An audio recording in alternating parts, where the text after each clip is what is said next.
Pemirsa, SD Negeri 19 Pemecutan berkesempatan mengunjungi kapal Sofuku Maru. Kegiatan itu diselenggarakan oleh PT Usufuku Honten dan Association Joint Committee Katsuo and Tuna Fishers Japan bekerjasama dengan PT Harini Gema Samudra.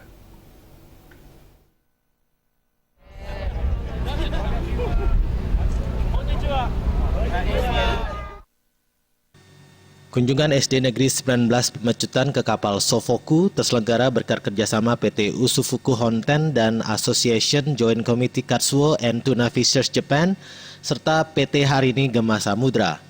Branch Manager PT Harini Gema Samudra Bambang Setiono mengatakan kegiatan ini bertujuan menjalin kerjasama dan memperkenalkan kapal yang singgah di benua kepada masyarakat.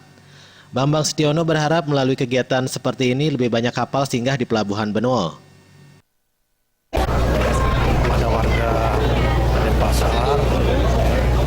Jadi tidak hanya mengunjungi saja ke Bali, tapi bisa melihat secara fisik kapal yang singgah di Benoa. Singgah di Bali ya.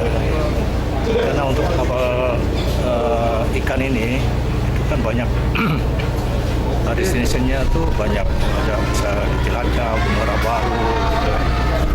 Dan kita ingin lebih banyak singgah di Benoa. Kapal Sofuku merupakan kapal terbaru yang diproduksi pada tahun 2014. Kapal Sofuku memiliki 25 ABK. ABK yang berasal dari Indonesia mencapai 17 orang. Sotaro Usui, Presiden Sofuku, menyampaikan jalur pencarian ikan kapal adalah perairan selatan Indonesia hingga dekat Australia. Kapal Sofuku mulai beroperasi pada April 2015. Kapal Sofuku sudah menangkap 100 ton ikan. Sotaro Usui berharap melalui kunjungan yang dilakukan atas kerjasama dengan PT Harini Gema Samudra ini, anak-anak bisa mengetahui manfaat ikan tuna sebagai sumber protein. Mulai bulan April 2015. Berapa ton ikan yang sudah dihasilkan?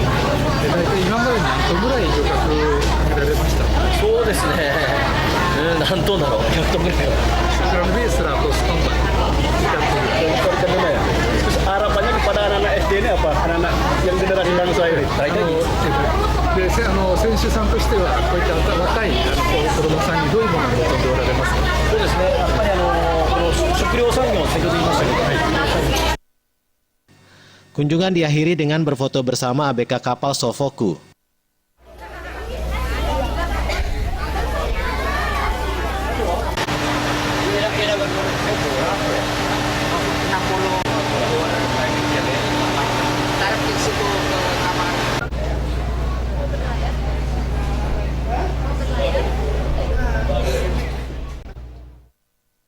Agung Ria dan Agus Sudiatmike, Bali TV.